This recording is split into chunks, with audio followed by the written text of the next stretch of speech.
So just reflecting on this week's material and looking at some of the changes that I've made after receiving some feedback and really like the way it turned out. Is a interesting concept and topics for the week. Learning theories and their impacts for instructional design. We learn so much in college as an educator about learning theories, but it was really before they went into deep into instructional design. I know really the only class I had that focused on instructional design, preparing me to become a teacher.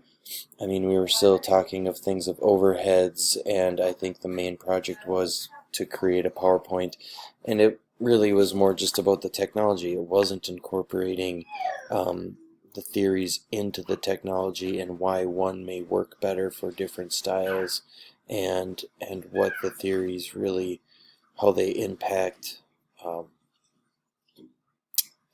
what we're trying to get across here.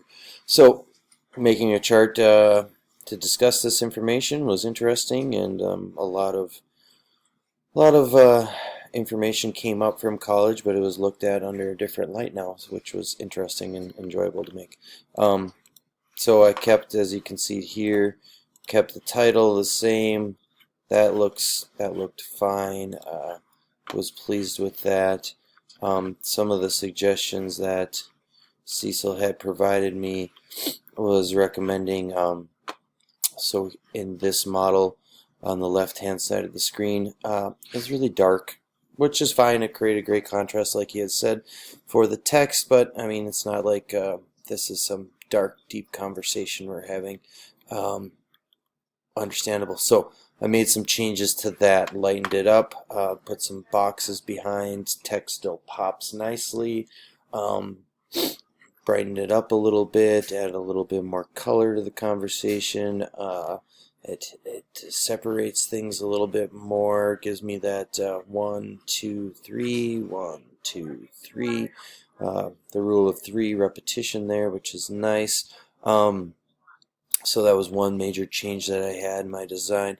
Next, this hierarchy was kind of thrown off by letting it, the program autocorrect the size of the font inside the search box. And I found that to be concerning at first too, but as I know, it was a rough draft and was open to suggestions, and he provided me one because I was kicking around maybe ordering them so they would be by the size they are in the box, but that would then once again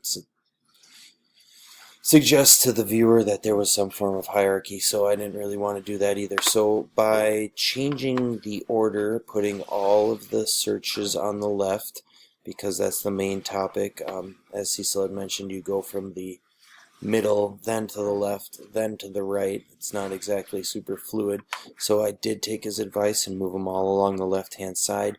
That opened up a little bit more space just in the layout. The boxes made it a little crisper, so I could pull the text a little closer together. So that made my search boxes a little larger, which was nice. And then I just went with whichever one was the smallest. I believe it was the cognitive information processing, which was still a 12 point, I believe 12 or 14 font, which is nice. It's legible.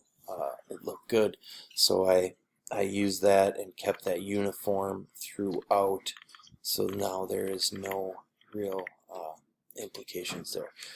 Like I said, the other design I changed was just the layout of putting these on the left, so everything reads smoothly, a little more clear and concise. If I had had more time, like Cecil had suggested, it would have been really nice to do something with the pop-outs. Only time I've ever done that was with the, I can't remember if that was month 2 or 3. I would love to do it again. I foresee myself using that feature in the future. Just right now, with everything else going on in the class, I was not able to spend the time to make something along those lines, but that's a great recommendation and something I would look into in the future. Once again, more pleased and surprised with the powers of PictoChart as I learn a little more and play with it more. It really is very malleable and user-friendly, and I enjoy the preset offerings that are in there, and I think they look professional, and I plan on using them, and I've shared them with some of my colleagues already. So thank you, appreciate it, and get back to meeting with the rest of our group here for the evening. So thanks.